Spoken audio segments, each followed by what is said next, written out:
नमस्कार दोस्तों। मैं मीनाक्षी कश्यप आज फिर से आपका स्वागत हूँ। श्रीमद् देवी भागवत की दिव्य यात्रा। तो अपने सभी इष्ट गुरुओं माता पिता को देखते हुए आज हम से शुरू करते हैं। तो सभी ध्यानीगण अपने हाथों को क्रॉस करें, पैरों को क्रॉस करें, एक आरामदायक बैठ कर अपने आंखों को खोलें और अपनी सांसों पर केंद्रित करें।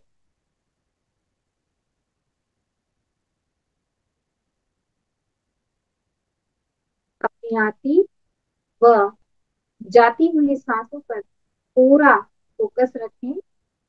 यदि आपको कोई विचार आ भी रहा है तो उसे साक्षी भाव से देख आने दें और जाने दें।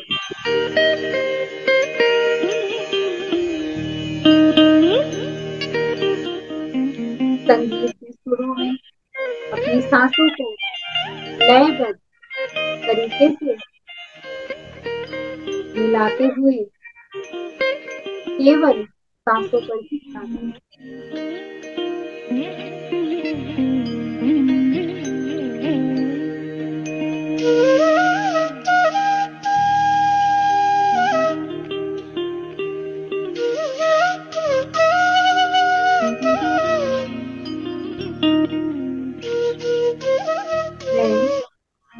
और आप सभी लोग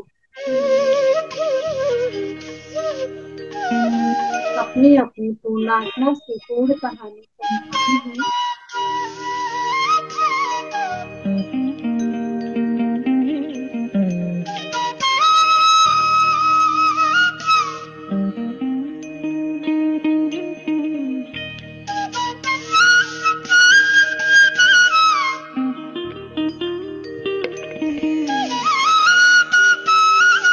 मूल चैतन्य शक्ति से जुड़े हुए और उस शक्ति को अपने ब्रह्म रंध्र से अपने पूरे सात चक्रों में आने का सहमति देते हुए ऊर्जा को महसूस करें। ध्यान केवल आपकी सांसों पर।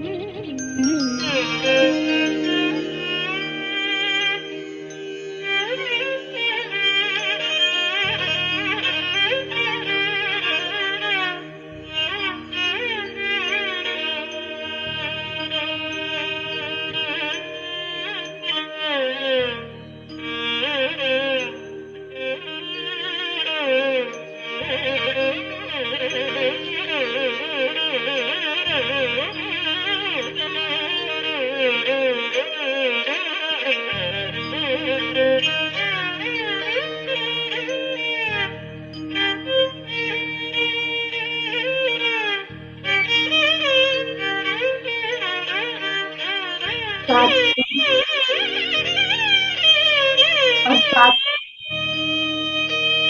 सुरों की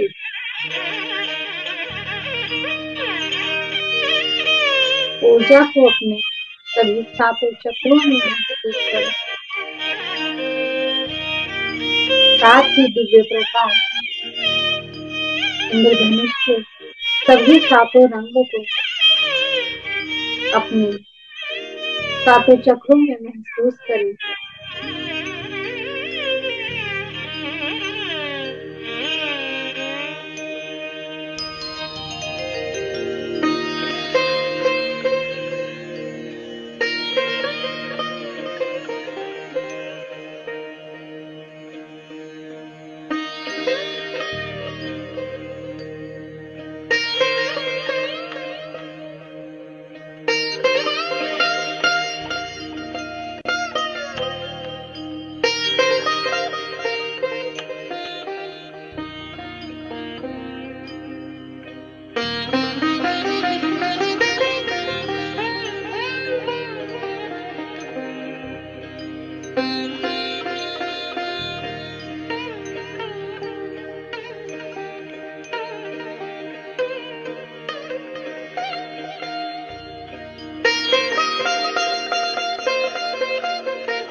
Paga pari ga da re re ga ga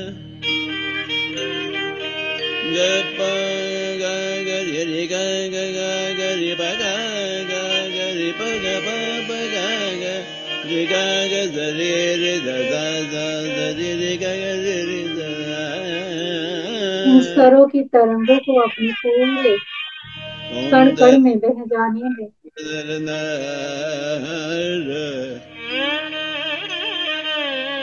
dom da da dom da da dom da da dom da da dom da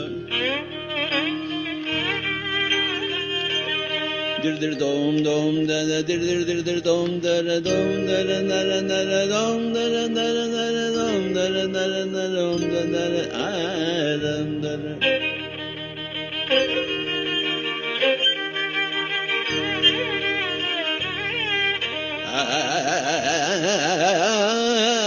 dom da da na da na da dom dom da dom da da dom da dom da dom da dom da dom da da dom da dom da dom da da dom dom dom da dom dom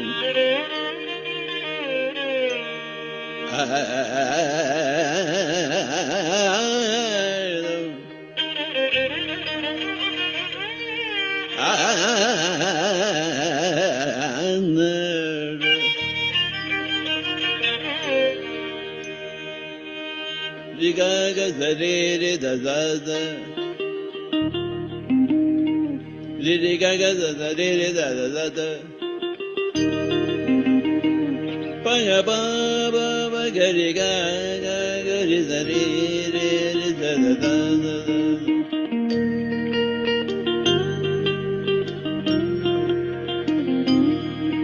dir dir dir dir dom da na dir dir dir dir dom da na na dir dir dir dom da na dir dir dir dir dom da na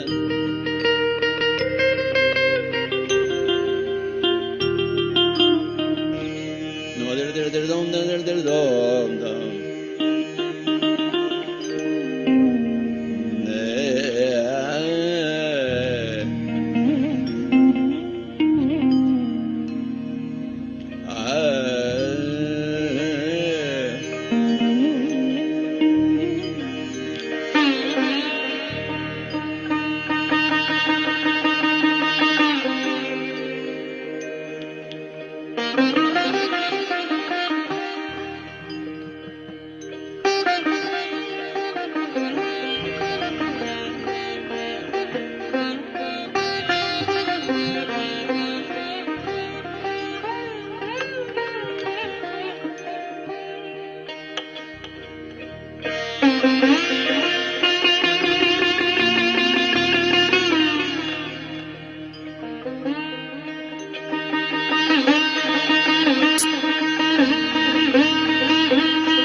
सातों स्वरों की करूंगी। आपके एक एक कोश में ऊर्जा को समाहित कर रही हूँ। यह वही संगीत है जो ऊर्जा का कारक है।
जो भी निराकार या साकार रूप आपको अपने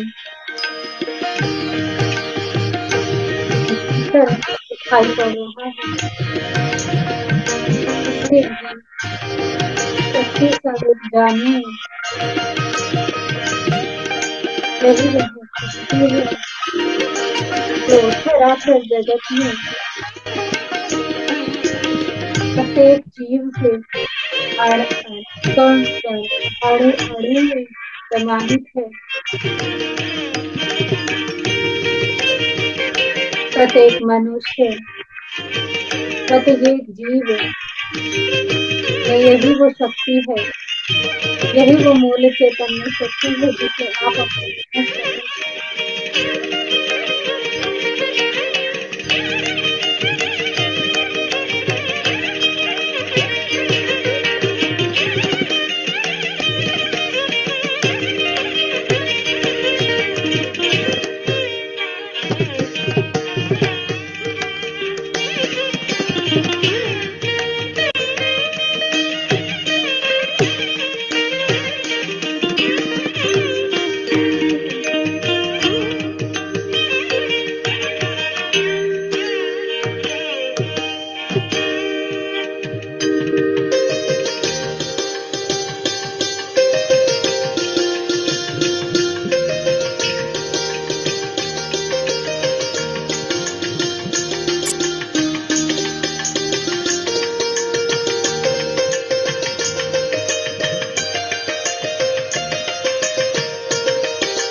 इस शक्ति का जो भी स्वरूप आपने आज देखा, उस स्वरूप को आप धारण कीजिए,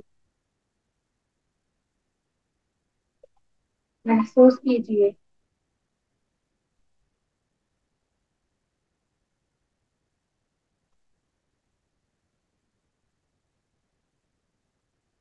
अपने दोनों आसपास के वातावरण को महसूस कीजिए।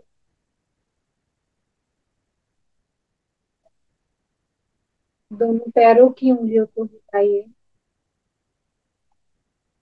दोनों हाथों की उंगलियों को हिलाते हुए अपनी आंखों पर अपने दोनों हाथों को रखे, धीरे धीरे अपने हाथों के अंदर ही अपनी आंखों को रखें और ध्यान से बाहर आए।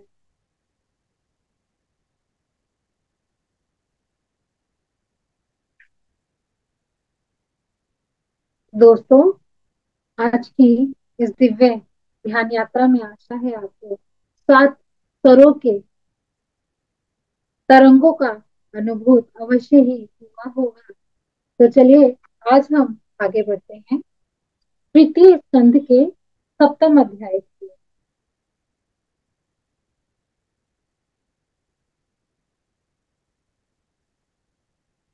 तो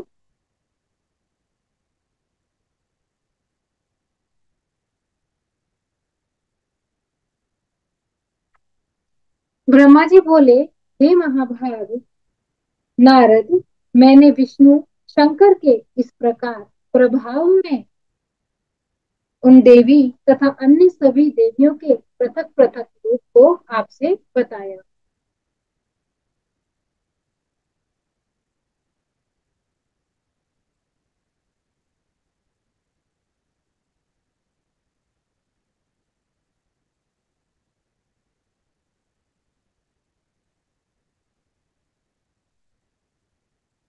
तो मित्रों, आज के तृतीय स्कंद के 7वें अध्याय की ओर हम आगे बढ़ते हैं। आप आज इसे बहुत ही ध्यान से सुनिएगा, इसमें बहुत जानने और समझने की बात।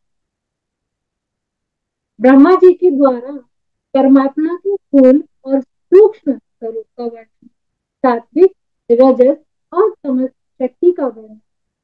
तन्मात्रा ज्ञानेन्द्रियों कर्मेंद्रियों तथा संचीकरण क्रिया सृष्टि की उत्पत्ति का वर्णन। तो मित्रों, आज हम इस अध्याय में जानेंगे कि कैसे सृष्टि की उत्पत्ति हुई और किस प्रकार से ब्रह्मांड में कौन सी संरचना है या कौन सी क्रिया है या वे कौन से अणु है जो एक जीव के विकसित होने का कारक बनते।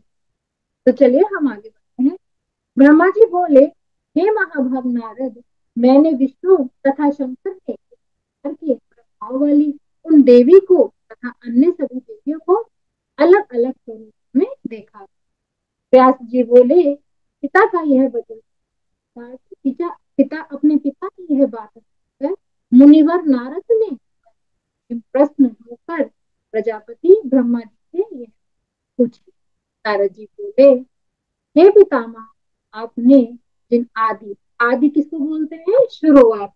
अविनाशी, अविनाशी जिसका कभी नाश, निर्गुण अर्थात जो निर्गुण है, उसमें कोई भी गुण नहीं।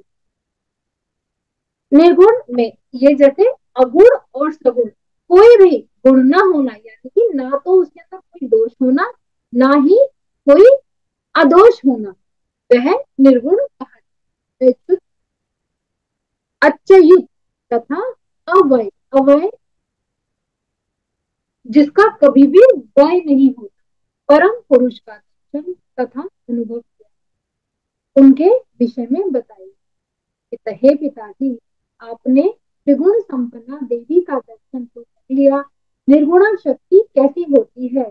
हे कमलोद्भव, अब आप मुझे शक्ति का, परम पुरुष का स्वरूप बताइए, जिनके लिए मैं श्वेत द्वीप में तपश्चर्या, क्रोध शून्य सिद्ध पुरुषों, महात्माओं के दर्शन। हे परमात्मा, मुझे दृष्टि गोचर नहीं हुए हैं। हे प्रजापति, के बाद भी उनके दर्शनार्थ वहां घोर तपस्या की। हे तात, आपने मनोरमा सगुण शक्ति का दर्शन। आप मुझे बताइए कि निर्गुणा शक्ति और निर्गुण परमात्मा कैसे। तो मित्रों, यहाँ पर हमने पिछले अध्यायों में जो भी जाना था, वह कौन सी शक्ति का वर्णन था? सगुणा शक्ति, अर्थात जिनमें गुण थे। अब यहाँ नारद जी ब्रह्मा जी से बोल रहे हैं कि आप मुझे निर्गुण शक्ति के बारे में बताइए कि निर्गुण परमात्मा कैसे होते हैं। तो व्यास जी बोले, नारद जी ने अपने प्रजापति ब्रह्मा जी का पूछा, तब उनके पिताजी ने उन्हें मुस्कुराते हुए यह रहस्यपूर्ण वचन कहे। तो ब्रह्मा जी नारद जी से बोले, हे उन्हें निर्गुण तत्व का रूप दृष्टिगोचर नहीं हो सकता, अर्थात जो भी निर्गुण तत्व है वह कभी भी दृष्टव्य नहीं होता, क्योंकि जो दिखाई पड़ता है वह तो नाशवान होता है।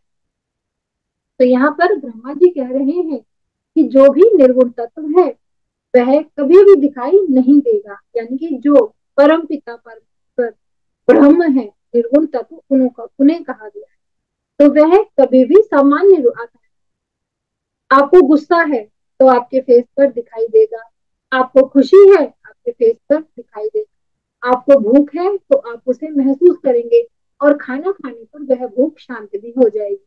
यदि आपको किसी भी परिस्थितिवश कोई भी परिस्थिति आपके ऊपर आई है, कोई शंका, द्वेष, गुस्सा, दुख, यानी जो भी आपकी परिस्थितियां हैं वह आपके पास आई है, तो वह परिस्थिति पूर्ण होते ही, अर्थात यदि आपका गुस्सा शांत होते ही, तो वह समाप्त हो जाएगा। आपको भूख लगी तो आपने खाना खाया तो आपकी भूख शांत हो जाएगी। तो यहाँ पर जी क्या समझाना चाहते हैं कि हे मुने, निर्गुण तत्व का रूप कभी भी दृष्टिगोचर नहीं होता, अर्थात जो भी हमें नहीं दिखाई देता वह निर्गुण तत्व का ही रूप है, लेकिन जो हमको दिखाई देता है वह निर्गुण नहीं है, वह गुण है।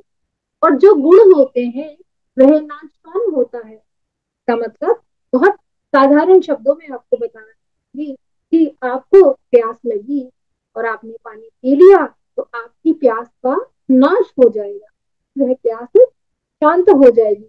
तो एक गुण आया प्यास, यानी थर्स्ट, प्यास का आना, और आपने वह पानी पिया तो आपकी प्यास क्या हो गई, वह शांत हो गई, जिन्हें शास्त्र में कहा है कि वह उसकी समाप्ति हो गई।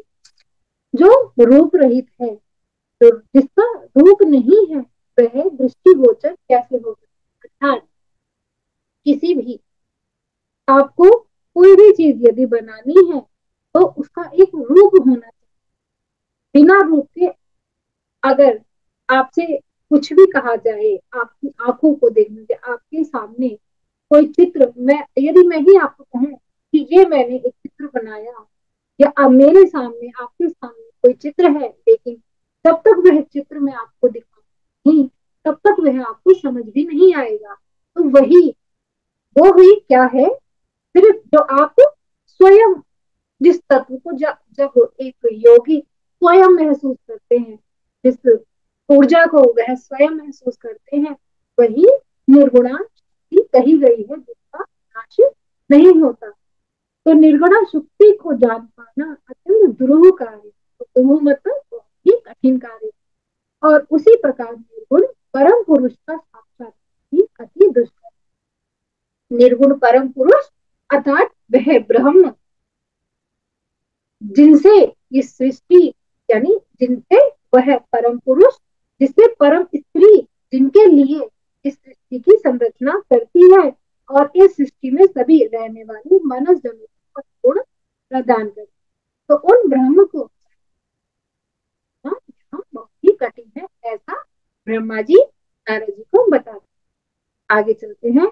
ये दोनों केवल मुनि जनों के द्वारा ज्ञान प्राप्त तथा अनुभूत किए जाते, अर्थात परम ब्रह्म को जानने के लिए केवल दो ही मार्ग है, एक ज्ञान, आत्मज्ञान, और वह आत्मज्ञान में जब आप को महसूस करते हैं तो आप, प्यास यदि आपको लगे तो आप उसको महसूस करते हो, लेकिन वो आप उसको दिखा नहीं सकते।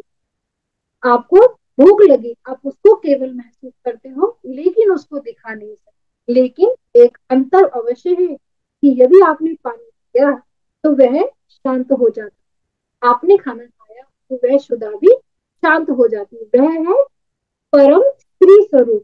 लेकिन आपने ध्यान किया, ध्यान के बहुत उच्चतम स्तर पर पहुंचकर तब आपको आत्मानुभूति हुई, अर्थात तब आपको ज्ञान प्राप्त हुआ, तब उस अनुभूति को केवल एक आप ही महसूस कर पाएंगे, कोई दूसरा नहीं कर पाएगा। आप केवल वह मार्ग को बता सकते हैं कि ऐसा यह स्टेप है, जैसे कि हमें सभी गुरुजन हमें इस तरीके से बताते हैं कि आप इस पद पर आगे चलेंगे तो आपको ज्ञान या आत्मज्ञान की प्राप्ति होगी। तो चलिए आगे बढ़ते हैं। आप प्रकृति तथा पुरुष दोनों को आदि अंत से सर्वदा रहित समझिए, अर्थात प्रकृति और पुरुष दो चीजें हैं जिससे सृष्टि का संचालन, उनका ना ही कोई शुरुआत है और ना ही कोई अंत है। ये दोनों विश्वास से जाने जा सकते हैं। हाँ, यदि आपके अंदर दृढ़ संकल्प है, आपके अंदर विश्वास है, तो आप प्रकृति और पुरुष अर्थात आत्मज्ञान को प्राप्त कर सकते हैं। हे नारद, सभी प्राणियों में जो चैतन्य विद्यमान है उसे ही परमात्मा स्वरूप जानो, अर्थात हम, हमारे अंदर प्राण है, हम सभी कह रहे हैं प्राण है, और हम बताते भी हैं कि यह प्राण है, हम उनकी अवस्थाओं को भी बताते हैं और हम फीलिंग्स को भी बताते हैं, लेकिन हमें वो दिखाई नहीं दे रहा, वह नहीं जानते कि वह है कहाँ, बस हम केवल उसको महसूस कर रहे हैं। यहाँ पर भी ब्रह्मा जी यही बात करते हैं कि नारद जी, सभी प्राणियों में जो चेतना शक्ति है, वो चेतना जो विद्यमान है वही परमात्मा स्वरूप है, आप ऐसा जानकर चलिए। तेज स्वरूप वह परमात्मा सर्वत्र व्याप्त है, अर्थात जहां जहां तक भी आपकी दृष्टि जाती है, जहां जहां भी, जितनी से जितनी दूर आप जाते हैं उतने भी दूर आप देख पाते हैं आपकी रेडिएशन के अंदर, वहां पर आप सर्वत्र परमात्मा को ही व्याप्त, व्याप्त मतलब वही परमात्मा है ऐसा जानो। हे महाभाग उन परम पुरुष तथा प्रकृति को सर्वव्यापी तथा सर्वगामी समझिए।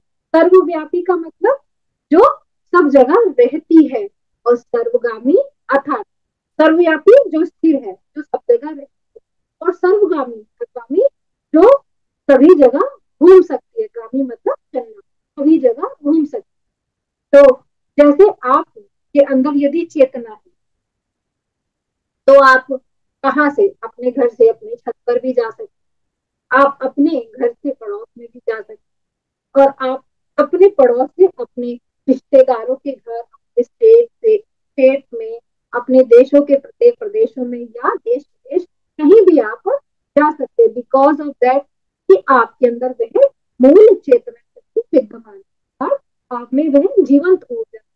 तो यहाँ पर जीवंत ऊर्जा को क्या बोला गया है? सर्वगामी, जो सब जगह घूम सकती है। इस संसार में कोई भी पदार्थ उन दोनों से रहित नहीं। तो इसमें बताया है कोई भी पदार्थ यदि ऐसा है वह उन दोनों से रहित नहीं। सर्वदा अवय, अवय मतलब जिसका जो कभी खत्म नहीं होता, एक रूप, जिसका केवल एक रूप है, चिदात्मा, निर्गुण तथा निर्मल, अर्थात जिसमें कोई भी गुण ना हो वह निर्गुण कहा जाता है, तथा निर्मल, और जो बहुत ही निर्मल, बहुत ही कोमल है। उन दोनों प्रकृति पुरुष को एक ही शरीर में सम्मिश्रित मानकर सदा इनका चिंतन करना चाहिए। प्रकृति व पुरुष, हमारा 5 भौतिक शरीर है। हमारी भौतिक शरीर में हमारी इंद्रिया और कर्मेंद्रिया और हमारा एक मन, बुद्धि, यह सब स्थित है। बट यदि हमारी चेतना नहीं है, तो चेतन शक्ति नहीं है, अभी प्रकृति ऊर्जा नहीं है, तो हम भी नहीं है, हमारा शरीर मौजूद ही नहीं। लेकिन हमारा शरीर यानी कि पुरुष और प्रकृति जो हमारी श्वासें जो हमें प्राप्त है, वह दोनों एक है। यदि दोनों में से कोई एक नहीं है, तो आपका कोई अर्थात ब्रह्मांड या किसी भी जीव की संकल्पना नहीं करनी। तो मित्रों, यह बहुत ही साधारण, वह बहुत ही गूढ़ बात है। इस बात को आप अवश्य ही समझ पाए होंगे। ऐसा मैं हूँ कि आपकी सांसों के बिना आपका शरीर कुछ नहीं, और आपके शरीर के बिना सांसों का भी कोई महत्व नहीं। इन साधारण से शब्दों में मैं आपको यह समझाना चाहती हूँ। तो नारद जी को बोलते हैं, जी हे नारद, जो शक्ति है वे ही परमात्मा, और जो परमात्मा है वही परम ही मानी है। अर्थात जो एनर्जी आपके अंदर आ रही है वह ही परमात्मा है, और जो परमात्मा है वही परम। हाँ, और आपका शरीर, आप स्वयं ही परमात्मा है, और आप में ही परम शक्ति है। इन दोनों में विद्यमान सूक्ष्म अंतर को कोई नहीं जानता, लेकिन इन दोनों को अलग अलग आप नहीं कर सकते।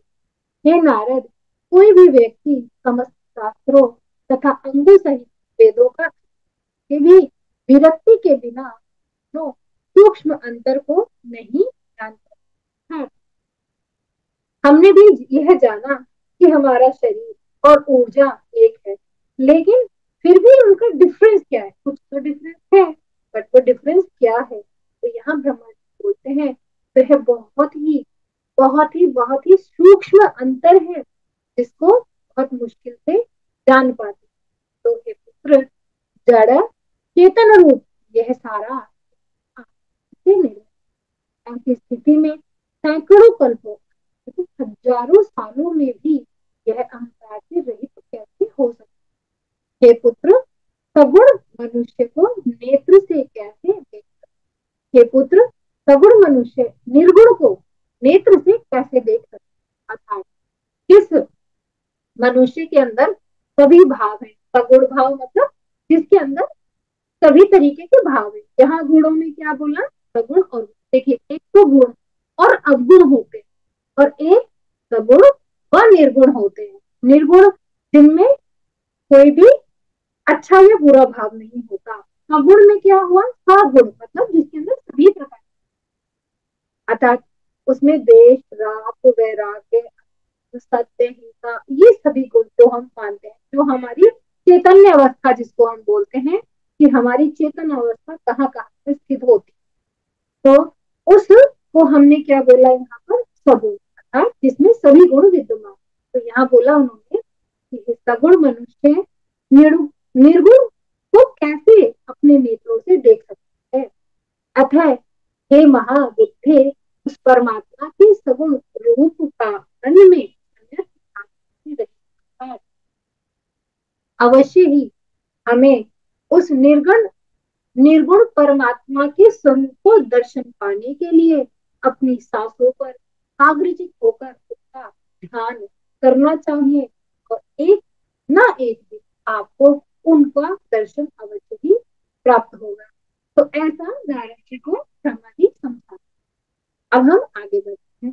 हे मुनि श्रेष्ठ, पित्त से आच्छादित जिह्वा जिस प्रकार यथार्थ रस का अनुभव न कर, अर्थात यदि किसी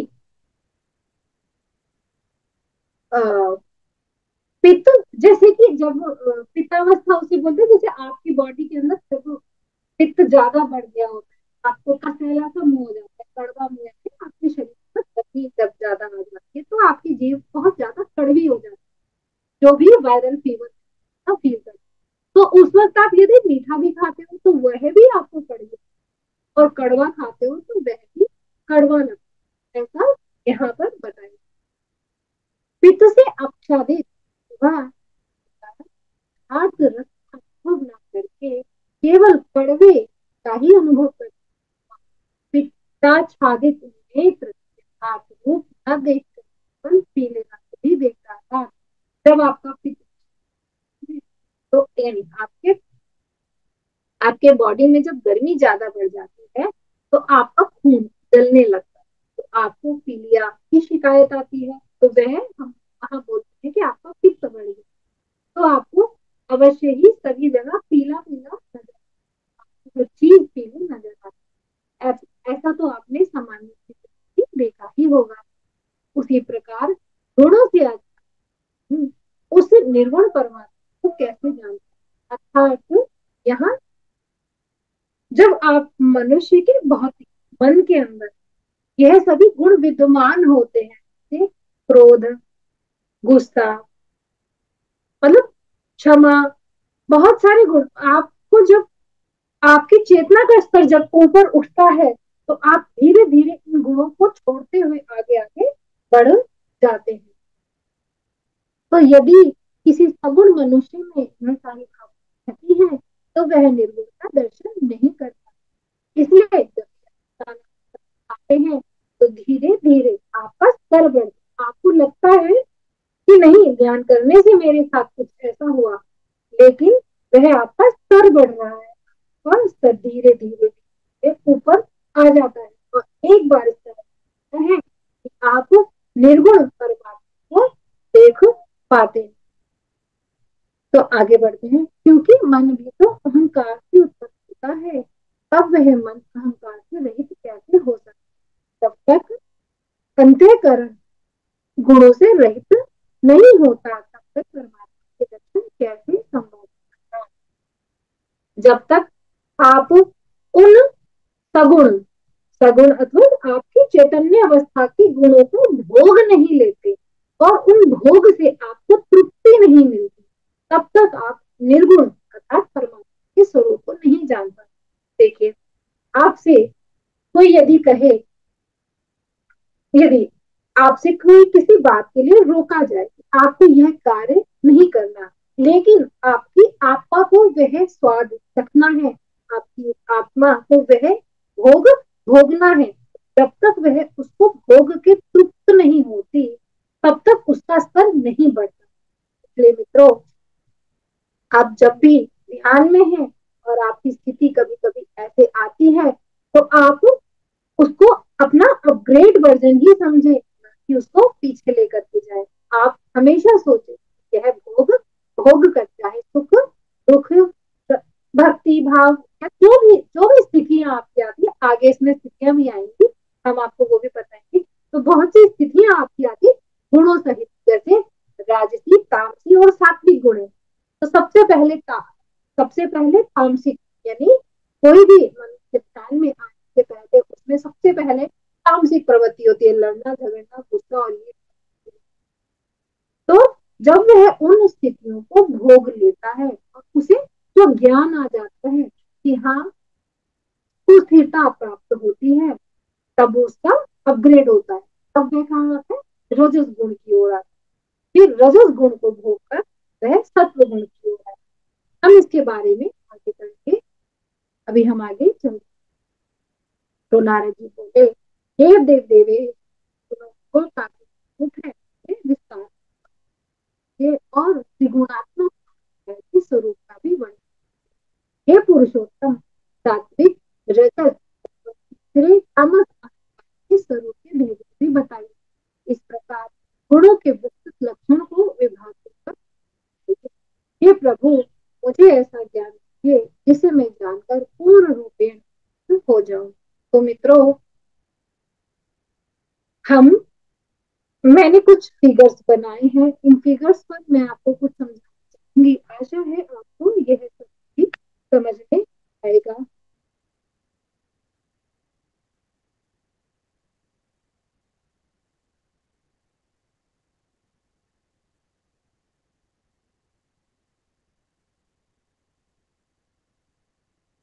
तो मैं अब स्क्रीन शेयर करके आपको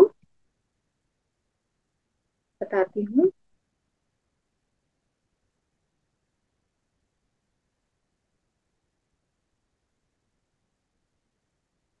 तो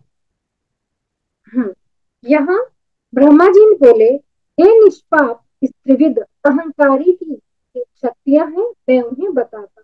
वे है ज्ञान शक्ति, क्रिया शक्ति, तीसरी है अर्थ शक्ति।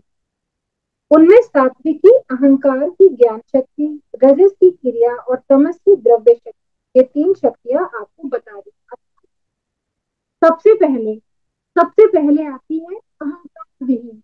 हाँ, जिस भी मनुष्य में, मनुष्य या किसी भी चीज में जब अहम का भाव नहीं, यानी कि जब मैं का भाव नहीं होता, तब वह क्या होता है, परम पुरुष अर्थात पर ब्रह्म में कोई मैं नहीं, अर्थात वह शून्य स्थिति, ना मैं ना तुम ना कोई भी स्थिति, वह क्या हुई, अहंकार विहीन। अब उस अहंकार में एक अहम अर्थात अपने को जानने की जो भी विचार आया, उस विचार को अहंकार बोला गया है। तो अहंकार या वो शक्ति, वो क्या है, परम स्त्री।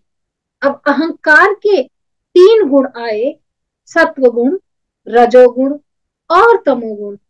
सत्व गुण की शक्ति क्या है, ज्ञान शक्ति, अर्थात जब किसी मनुष्य को सत्य का ज्ञान हो जाता है, वो परम सत्य को जान जाता है, तो हम क्या बोलते हैं, उसको ज्ञान हो गया, पुरुष ज्ञानी है।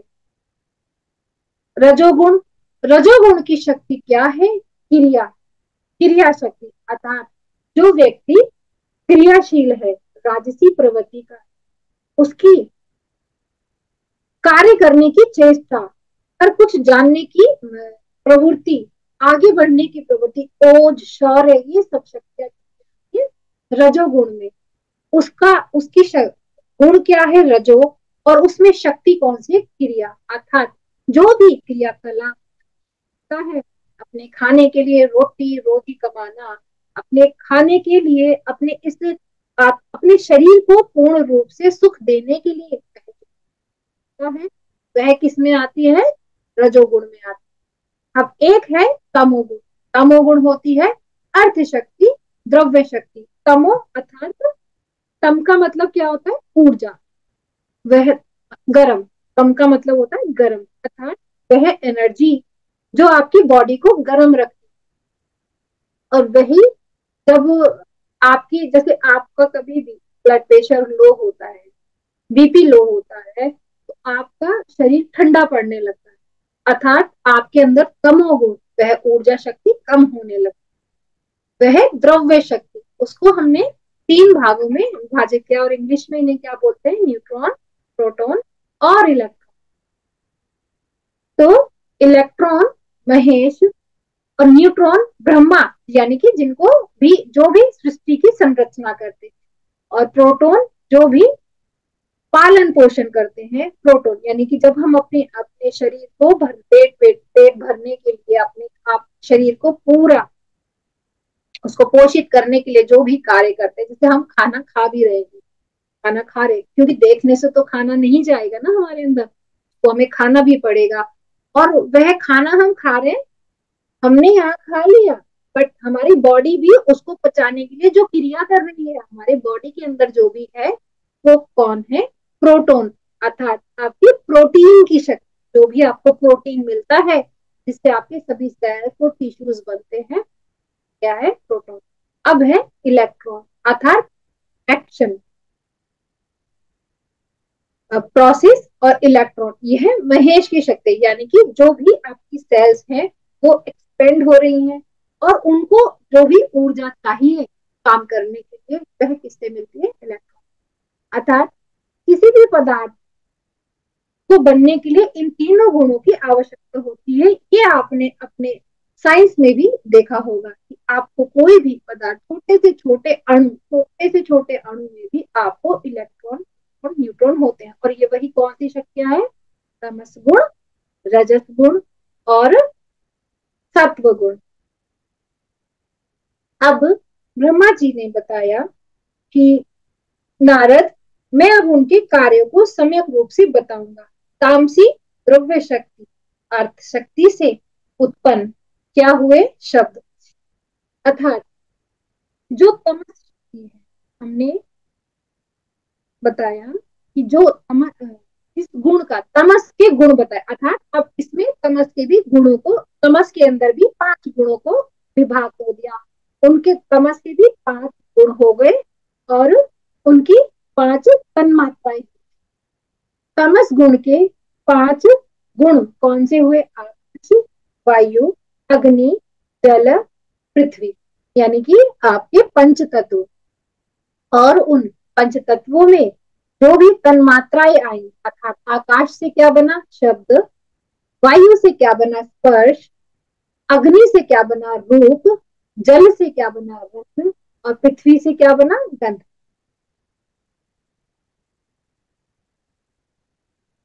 तो आपने ये जाना, ये तन्मात्राएं और इन पंच तत्वों के, ये पंच तत्व और ये तन्मात्राएं मिलकर एक पिंड पिंड बना। अर्थात यदि आप, अब आप उस परिकल्पना को देखें, यदि एक बेबी फीटस का, जब एक फीटस गर्भ में बनता है, तो उसमें से यदि यह इनमें से कोई भी एक गुण कम या ज्यादा होता है, तो वह प्रॉपर, यानी कि उसका जो प्रॉपर पोजीशन, पोर्शन मिलना चाहिए, यदि वो नहीं होता तो गर्भ धारण भी नहीं हो पाता। तो हम आगे बढ़ते हैं। अब इन तन्मात्राओं, यह तन्मात्राएं बहुत ही सूक्ष्म, अर्थात बहुत ही छोटी होती है। यह तन्मात्राएं जो भी बताई है, स्पर्श, रूप, रस, गंध, ये बहुत ही शून्य होती है। अब इन 5 तन्मात्राओं के और 5 गुणों के मिलने से आकाश में ही जो शक्ति है वह शब्द की है, वायु में ही शक्ति है स्पर्श की, अग्नि में रूप की, जल में रस की, और पृथ्वी में गंध की। जब यह 5 तन्मात्राएं व 5 गुण मिलते हैं, तब किसकी ध्वनि का आभास होता है, अर्थात सृष्टि की संरचना यहाँ कही गई है, जिसे अम की ध्वनि कहा जाता है। अहम की ध्वनि यानी अहम, और ओम या अमी, ये 3, जब ये 5 तन्मात्राएं और 5 गुण मिलते हैं, तब अहम बनता है। वह किससे बना, तमस गुण से। तमस गुण से क्या बना, अहम बना, यानी आम की प्रतिध्वनि। और तमस गुण को हमने इलेक्ट्रॉन अथवा महेश की शक्ति भी कहा है। तो इसलिए हम शंकर भगवान को भी कभी कभी आम की ध्वनि का उच्चारण करने के साथ साथ सृष्टि की संकल्पना या अहम की भावना उनसे उत्पन्न मानते हैं। अब गुणों के भेद में कौन सा दूसरा गुण आता है? रजस गुण, यानी कि तमक के बाद में रजस गुण।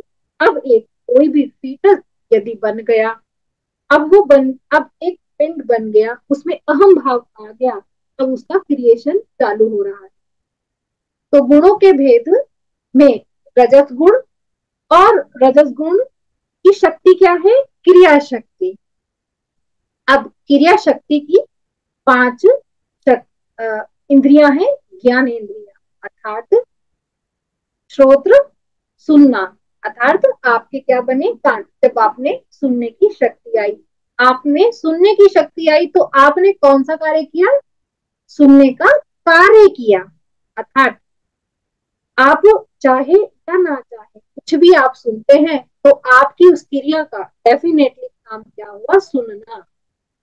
फिर त्वचा अर्थात महसूस करना, रसना स्वाद लेना, नेत्र देखना, नासिका सूंघना। अर्थात मित्रों, यह 5 इंद्रियां वह इंद्रियां हैं जिन्हें ज्ञान इंद्रियां कहा गया, क्योंकि आप इनसे कुछ भी अच्छी या बुरी, वो हम उसका आकलन बाद में करेंगे कि अच्छी और बुरी क्या है, वो स्थितियां कौन सी हैं और कैसी हैं, लेकिन यह कौन सी है?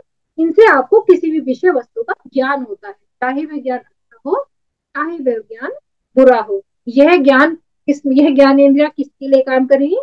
यह रजत क्रिया शक्ति का काम कर रही है। तो यह इंद्रियों से हम अपने शरीर में कुछ भी प्राप्त करते हैं, यानी कोई भी सूचना प्राप्त करते हैं अपने माइंड यानी कि ब्रेन में। अर्थात यही हमारी ज्ञानेंद्रियां हैं जो अपनी क्रिया शक्ति द्वारा आपको किसी विषय में ज्ञान प्राप्त करवाती है। अर्थात आपने कोई भी गाना सुना, ठीक है, आपने कोई म्यूजिक सुना, वह म्यूजिक से आपको फील क्या आया? वह आपके ब्रेन में गया, ब्रेन की फ्रीक्वेंसी ने आपको बताया कि वह म्यूजिक आपको कैसा लगा, आनंद उससे आपको प्राप्त हुआ या आप उससे डिस्कम्फर्ट हुए। आपने कोई भी मुंह से यानी कि अपने मुख रस इंद्री का जब आपने यूज किया, उसके जब आपने उससे कार्य लिया, तो आपने कोई भी चीज यदि खाई, अगर आपने मीठी मीठी वस्तु खाई तो आपको वो मिठास आपके कहा? आपके नर्वस सिस्टम में महसूस होगी। तो आपका ब्रेन क्या कहेगा? यह मीठी है। इसके विपरीत यदि आपने कुछ कड़वा खाया, अर्थात अपने मुंह से ही मीठा खाया और अपने मुंह से ही आपने कड़वा खाया, लेकिन आपके नर्वस सिस्टम ने आपके ब्रेन को क्या बोला?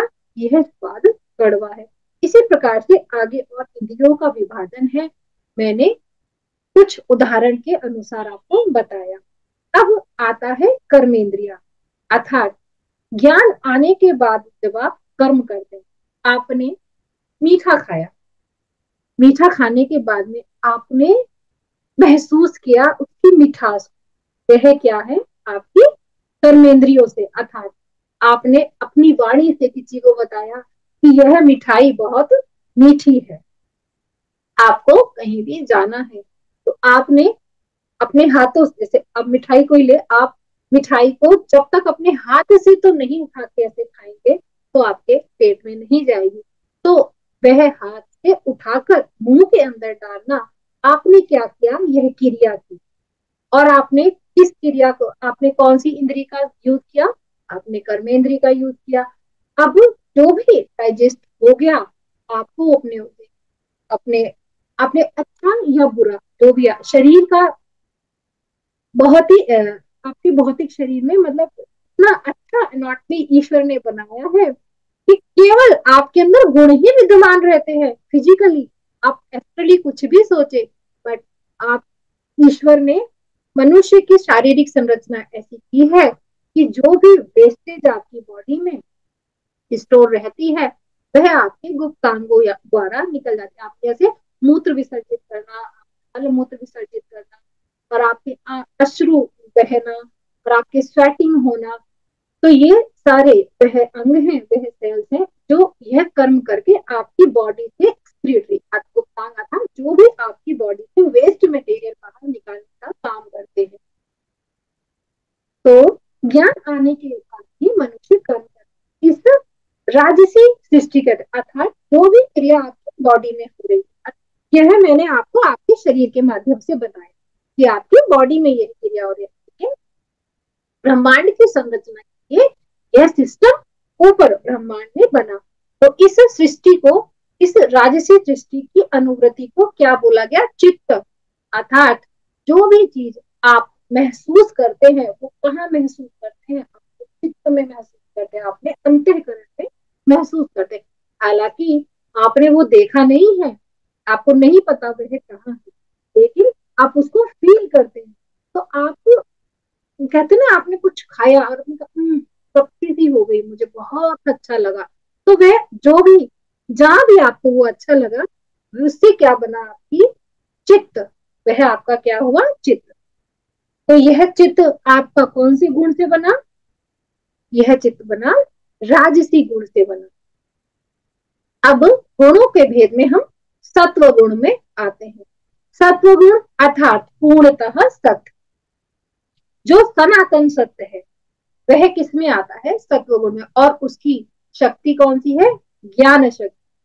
ज्ञान शक्ति आता, जैसे आपने, हम एग्जाम्पल वहीं से लेते हैं, जैसे किसी ने भी मीठा खाया, मीठा खाने के बाद में वह हमेशा ही जब उस मिठाई को मीठा ही महसूस करता है, तो वहां उसको क्या होता है? ज्ञान। तो 100 मिठाइयों में भी, रखी हुई मिठाइयों को, वह उस मिठाई को केंद्रित कर, वो जज कर लेगा कि जैसे पेड़े का मिठास ज्यादा होता है, या इसके विपरीत हमने करेला ले लिया, करेले का स्वाद कड़वा होता है। तो जब आपको यह ज्ञान आ जाता है कि यह वस्तु मीठी है और यह वस्तु कड़वी है, तब आपके अंदर कौन सा गुण जागृत होता है?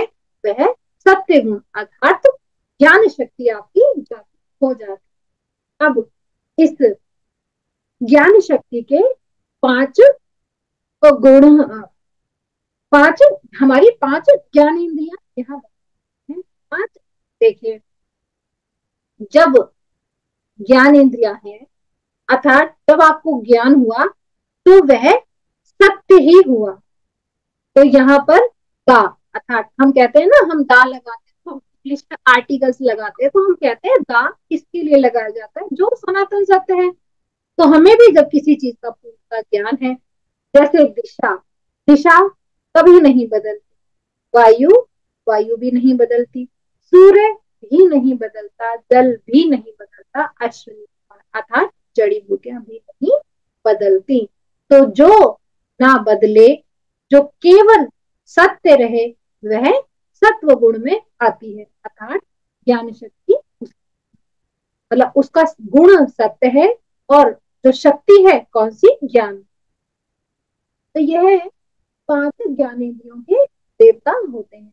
मनुष्य को जहाँ ज्ञान प्राप्त होता है, वहां उसकी बुद्धि होती है। अर्थात जब भी आपने किसी विषय वस्तु को समझा, नहीं, किसी वस्तु के बारे में जाना कि वह कैसी है, तो सबसे पहले इंडिकेशन या मैसेज वो कहाँ जाता है? आपकी बुद्धि के अंदर जाता है, आपके ब्रेन के अंदर जाता है। तो आपके ब्रेन में आप उसको जस्टिफिकेशन करते हैं कि यह, अच्छा, यह पानी गर्म है, तो कितना गर्म है, इसको मैं हाथ लगाऊंगी तो मेरा हाथ जल जाएगा, नहीं जलेगा, मैं इसको छू सकती हूँ, नहीं छू सकती हूँ। देखिए दोस्तों, आप अपने किचन में भी काम करते हैं, या अपने जीवन के छोटी छोटी चीजों में आप इसको छाटने की कोशिश कीजिए कि जो परम पिता परमात्मा का ब्रह्म स्वरूप है, वह आप अपने कण कण अणु अणु में स्वयं ही जान सकते हैं।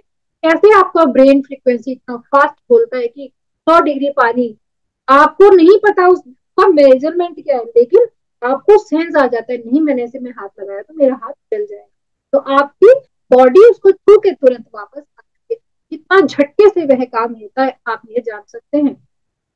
तो यह जो भी कार्य होता है, वह मनुष्य के कहाँ होता है? बुद्धि, अर्थात आपका ब्रेन।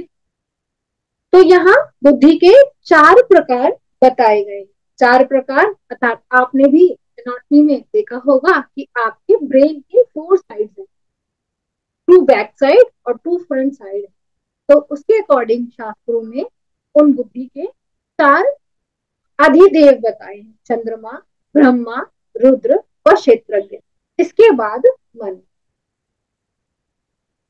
अब परमात्मा के स्वरूप दो हैं, स्थूल और सूक्ष्म। स्थूल साधक के ध्यान के लिए, अर्थात जब ये तीनों गुण, इन तीनों गुणों की हो जाती है, तब परमात्मा का दो स्वरूप आते हैं। उनके परमात्मा के दो स्वरूपों में भी विभाग है, एक स्थूल है और एक सूक्ष्म। स्थूल किसको बोलते हैं? जिसको हम छू सकते हैं, अर्थात जिसको हम देख सकते हैं कि हमने बना देखा कि हाँ कैसे हैं, हमने भगवान का फिगर देखा, हमने देखा उन्होंने धनुष धारण किया है, हमने देखा गदा धारण।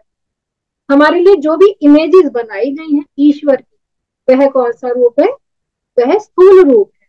स्थूल रूप किस लिए बनाया गया? स्थूल रूप इसलिए बनाया गया ताकि जो मन है ना, जो आपका चित्त है, उसको एक कारण मिले बैठने का कि यह ईश्वर है और यह ईश्वर ऐसा है, वो इधर उधर ना बढ़ते। कि मन की फ्रीक्वेंसी इतनी हाई फ्रीक्वेंसी है, इतनी हाई फ्रीक्वेंसी, आप यहाँ बैठे बैठे, अगर आप बैठे बैठे कहीं भी जा सकते हैं, मन इतना फास्ट। तो मन का ध्यान केंद्रित करने के लिए साधक को ध्यान के लिए स्थूल शरीर का निर्माण किया था। अब उसके बाद परमात्मा का दूसरा स्वरूप आता है, जो है सूक्ष्म। अर्थात अब हम स्थूल स्थूल शरीर को हम देख रहे हैं, हमने देखा कि शिव बाबा, हमने जिस भी देवी देवता को हमने पिछले अध्यायों में देखा कि देवी का स्वरूप ऐसा था, देवी का स्वरूप ऐसा था, देवी ने ऐसे वस्त्र धारण किए थे, देवी ऐसी थी, देवी ऐसी थी, देवी, वह देवी का जो भी स्वरूप था वह स्थूल था। बट देवी के जो पीछे थे, अर्थात देवी का ध्यान करने से जो हमको प्राप्त होंगे, वह कौन है? सूक्ष्म। अर्थात स्थूल ही सूक्ष्म रूप है। जब आप स्थूल यानी कि आप भगवान के साकार चित्र की अनुकल्पना करके उनमें ध्यान करते हैं, तो धीरे धीरे धीरे धीरे आप सूक्ष्म ध्यान की तरफ बढ़ जाते हैं। और एक बार स्थिति ऐसी आती है कि आपको ध्यान में शून्य प्राप्त होता है और कोई आकृति आपको नहीं दिखाई देती। तब तब क्या आता है आप में? ज्ञान रूप।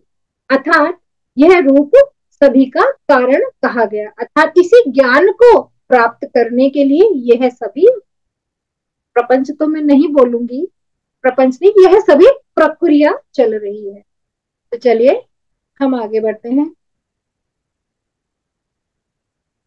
अब जो 5 तन्मात्राएं, अर्थात हमने तमस तमस गुण की जो 5 तन्मात्राएं थी, शब्द, स्पर्श, रूप, रस और गंध, और जो उनके 5 गुण थे, आकाश, वायु, अग्नि, जल, पृथ्वी। ठीक है।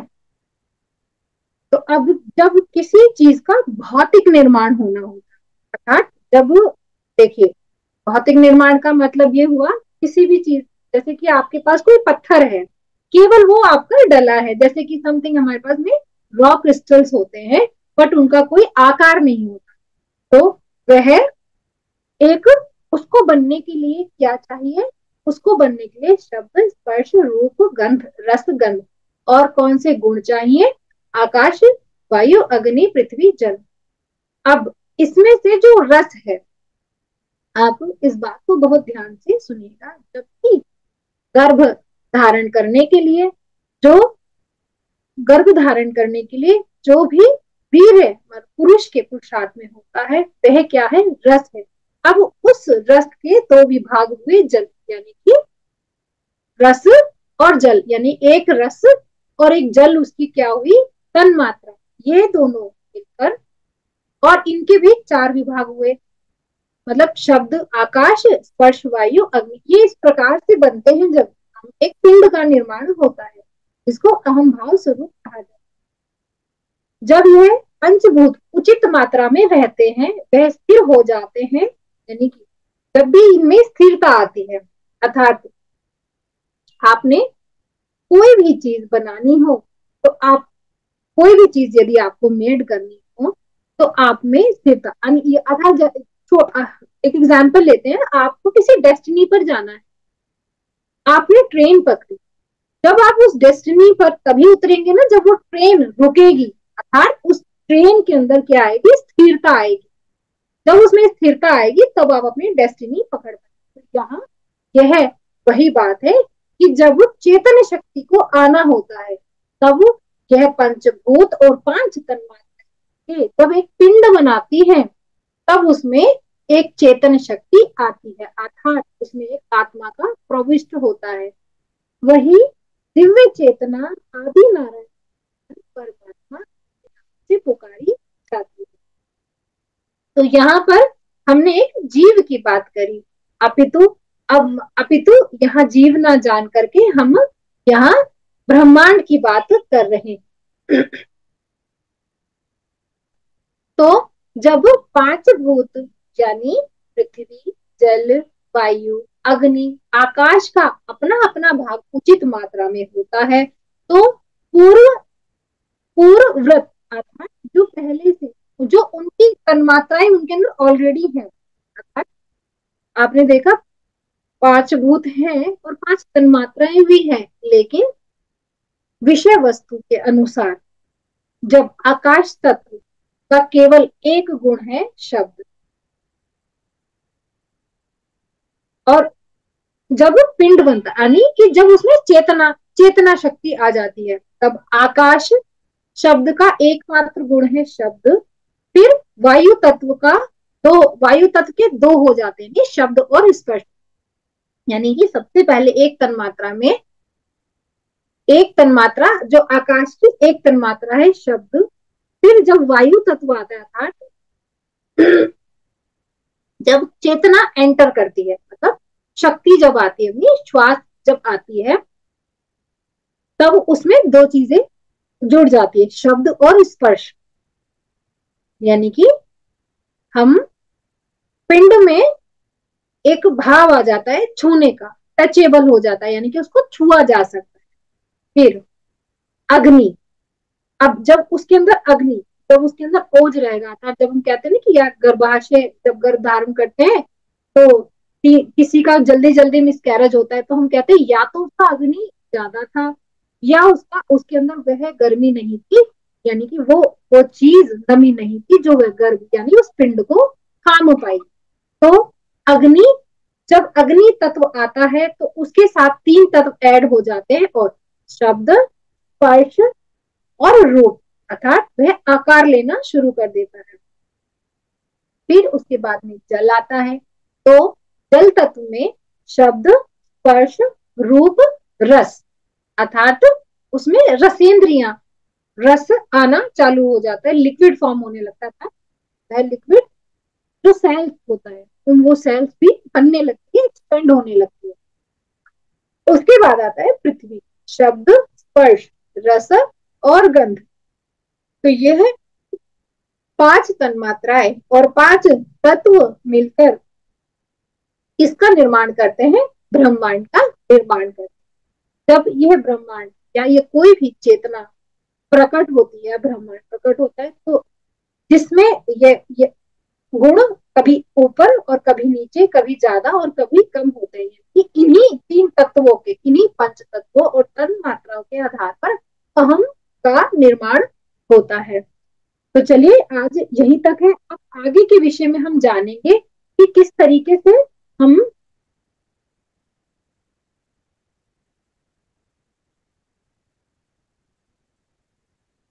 तो आगे के विषयों में हम जानेंगे कि किस तरीके से ये जितने भी हमारे गुण आते हैं, जो भी गुण आते हैं वह कैसे कभी कभी ज्यादा होते हैं, कभी कभी कम होते हैं, जिसके आधार पर आपकी चेतना का स्तर बनता है, जिसके आधार पर आपको वह चेतना आपके अंदर विकसित होती है। तो आगे ब्रह्मा जी बोलते हैं कि इन्हीं पांचों को मिलाकर पंचीकरण क्रिया परमात्मा ने पंचभूत में देह की सृष्टि की थी, मतलब शरीर की, मतलब शरीर की या ब्रह्मांड की संरचना की थी। अब मैं पंचीकरण का भेद बता रहा हूँ, ध्यान देकर सुनिए। सबसे पहले रस रूप तन्मात्रा का मन में निश्चय करके स्थूल रूप में जल होता है। जब तन रस रूप के मन में निश्चय आता है कि कोई भी उत्पत्ति करनी है तो जल रूप में होता है, वैसी ही दो दो अंशों में भावना हो जाती है। ये मैंने आपको समझा दिया था, तो हम आगे बढ़ते हैं। ये जो भी मैंने आपको समझाया था ये स्पष्टीकरण करके मैंने चित्र के माध्यम से आपको समझा दिया था। तो अब हम आगे बढ़ते हैं। इसी प्रकार पंचीकरण से सभी भूतों का विभाग स्पष्ट हो जाने पर आकाश आदि सभी पंचभूत पूर्वोक्त तन्मात्राओं के कारण अपने अपने विशेष गुणों से वृद्धि को प्राप्त होते हैं और एक एक गुण की वृद्धि से एक एक भूत उत्पन्न कहा गया है। तो मित्रों, आज की आज मैं आपको जितना भी समझा पाई हूँ, आज की यात्रा हम यही समाप्त करते हैं। कल इन्हीं गुणों की वृद्धि के लिए आगे बढ़ेंगे। धन्यवाद।